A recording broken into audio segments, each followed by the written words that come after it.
9 నాగశక్తులను ప్రసన్నం చేసుకునే కవచం. సర్పదోషం, నాగదోషం సహా సకల దోషాలకు పరిహారం. పెళ్లి కాలేదు, ఆరోగ్యం బాలేదు, పిల్లలు కలగడం లేదని ఎవరైనా జ్యోతిష్యుడిని సంప్రదిస్తే సాధారణంగా చెప్పే విషయాలేంటంటే నాగదోషం ఉందని, సర్పదోషం ఉందని, గ్రహదోషం, రాహుకేతు దోషాలున్నాయని చెబుతారు. దానికోసం శాంతులు చేయమంటారు. అయితే అందరికీ ఇది సాధ్యం కాదు. ఇలాంటి వారికి శాంతులను మించి ఉపశమనం ఇస్తుంది నాగ కవచం.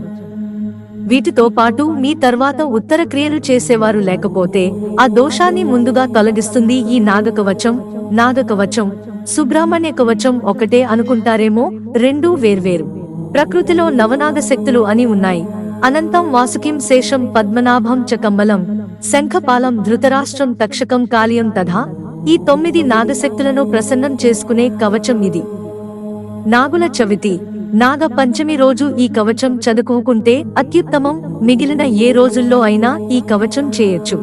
నాగ కవచం, నాగా కవాచం, నాగరాజస్య దేవస్య కవచం సర్వకామదం, ఋషరస్య మహాదేవో గాయత్రీ ఛంద ఈరితః, తారాబీజం శివాసక్తః, క్రోధబీజస్తు కీలకః, దేవతా నాగరాజస్తు ఫణామణి విరాజితః, సర్వకామార్థ సిద్ధ్యర్థే వినియోగః ప్రకీర్తితః, అనంతో మే శిరః పాతు కంఠం సంకర్షణస్తథా, కర్కోటకో నేత్రయుగ్మం, కపిలః కర్ణయుగ్మకం, వక్షఃస్థలం నాగేక్షః, బాహు కాలభుజంగమః, ఉదరం ధృతరాష్ట్రశ్చ వజ్రనాగస్తు పృష్ఠకం, మర్మాంగమశ్వసేనస్తు పాదావస్వతరోవతు, వాసుకః పాతు మాం ప్రాచ్యే, ఆగ్నేయాం తు ధనంజయః, తక్షకో దక్షిణే పాతు నైరుత్యాం శంఖపాలకః, మహాపద్మః ప్రతీచ్యాం తు వాయవ్యాం శంఖనీలకః, ఉత్తరే కమలః పాతు ఈశాన్యాం నాగభైరవః, ఊర్ధ్వం చైరావతోధస్తాత్ నాగభేతాళనాయకః, సదా సర్వత్ర మాం పాతు నాగలోకాధినాయక.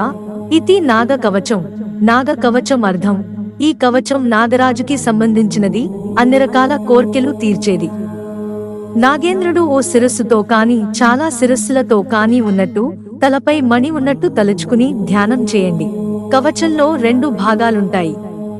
ఒంట్లో భాగాలను దేవతా శక్తి ఎలా కాపాడాలో ఓ భాగం, మన చుట్టూ ఉన్న 10 దిక్కుల నుంచి మనల్ని కాపాడాలని చెబుతూ రెండో భాగం ఉంటుంది.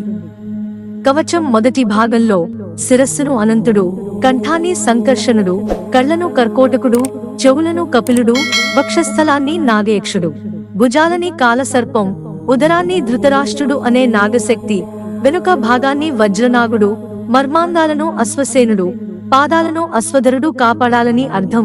కవచం రెండో భాగంలో తూర్పు దిశ నుంచి వాసుకి, ఆగ్నేయ దిశలో ధనంజయుడు, దక్షిణ దిశలో తక్షకుడు, నైరుతి దిశలో శంఖపాలుడు, పడమర వైపు మహాపద్ముడు, వాయువ్యం వైపు శంఖనీలకుడు, ఉత్తరం వైపు కమ్మలుడు, ఈశాన్యంలో నాగభైరవుడు, ఊర్ధ్వ దిక్కున ఐరావతం అనే నాగశక్తి, అధోహ దిక్కున నాగబేతాళుడు కాపాడమని వేడుకుంటున్నానని అర్థం.